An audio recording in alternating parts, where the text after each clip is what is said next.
So your home's on the market for sale, but it hasn't sold. Why not? I'm going to go through some of the things that can be holding your listing back and preventing it from selling.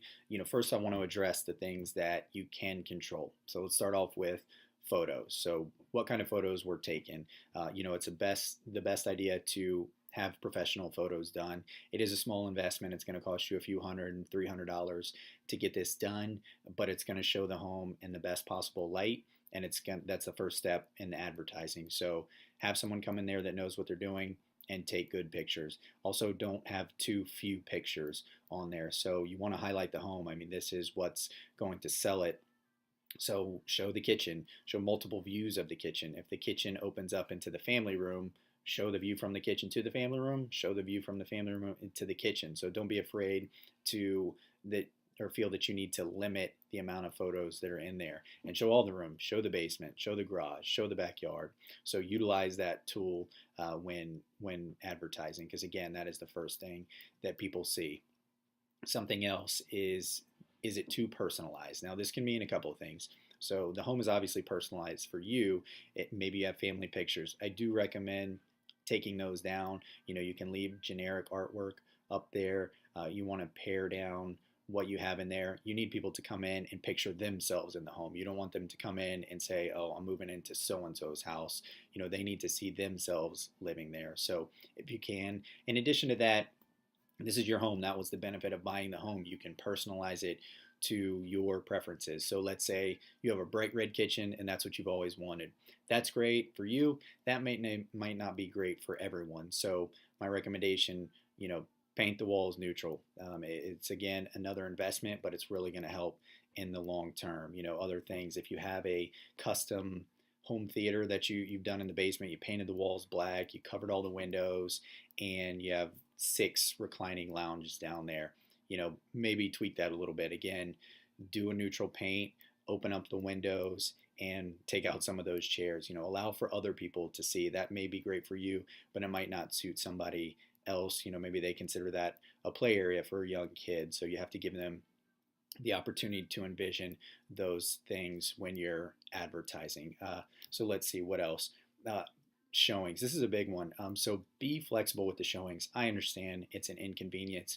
You've got a family that you are having to, keep in line. You have to make dinner.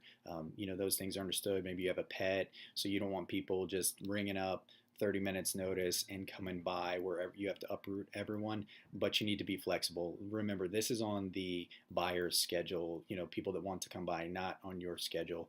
It is inconvenient, but it's worth that flexibility. It drives agents crazy, and really buyers when they're trying to schedule and there's limitations, 24 hours notice. No, I've seen no showings Monday through Friday, which if you think about it is sort of silly. You're trying to sell the home. You need these people to come through and view it. If they see your home on the market and they're in that neighborhood looking at other homes and you don't have the flexibility for them to come see it, they're not going to reschedule next week or even tomorrow. They're just going to skip it and move on and find their home elsewhere. So again, be flexible. Declutter. So, you've been living there for however long, you've accumulated items over the years. Scale it back. Try to put some stuff in storage if you can. Moving's always a great time to go through things and throw throw them away. So get rid of some stuff that's overcrowded. Keep the sofa, keep the end table, keep the coffee table. But beyond that, you want to open up the room and show that there's space in there. This is a big one. The price. Are you overpriced? That could be it right there. Have your agent give you a market analysis, see what's sold, see what it's selling for. I know everyone always believes that their house is the nicest and it's worth the most in the neighborhood, but unfortunately, that's not always the case. So really look at the price and make sure you're priced correctly, because if you're overpriced, it's just not going to sell. And then, of course, the market timing. What time of the year is it that it's on the market? There's not a lot of activity in the winter. Now, of course, houses sell year round, but people have other focuses in the winter, holidays, travel, gifts. So their focus isn't always on moving. And, also who wants to move when it's below freezing outside. So keep that in mind as well. There are also a few factors that you cannot control, one of which is the location of the home. You were attracted to that home for whatever reason. Maybe it was the neighborhood, maybe it was the price, but the home is where it is. You can't move it. So keep that in mind going back to pricing. When it comes to the location, something else you can't control are who your neighbors are, neighbors and in laws, right? So maybe their house isn't in great shape. Maybe it's unkempt. The yard's gotten out of control. They have a bunch of clutter, junk in the yard. Not much you can do about that, depending on your relationship with your neighbors. I'm not telling you to go and confront them about it, but maybe again you can always fall back on price, make it more attractive to buyers. Another large factor nowadays is interest rates and how do these affect you? You know, you're not buying the home. Well, the buyers have to get approved for loans, and maybe these interest rate hikes are pushing your home out of their budget. So it's going to affect their monthly payment and overall what they're paying for the home. So, again, these are things unfortunately you can't control. So, what are your options here if the house isn't selling? Go back and address those things you can address, and hopefully, one of those small tweaks makes the difference. If not, what are your options? Well, there's a few of them. Some of them you're not going to like. Uh, you can put off your move. Why are you moving? Maybe it's a job relocation, family. You're moving closer to family. Whatever the case may be, don't stay in the home you're in. Now obviously that's not a very popular answer and it doesn't seem like much of a solution. So if that isn't one, what else can you do? Well, you can leave the house vacant, go on and move and just let it sit there.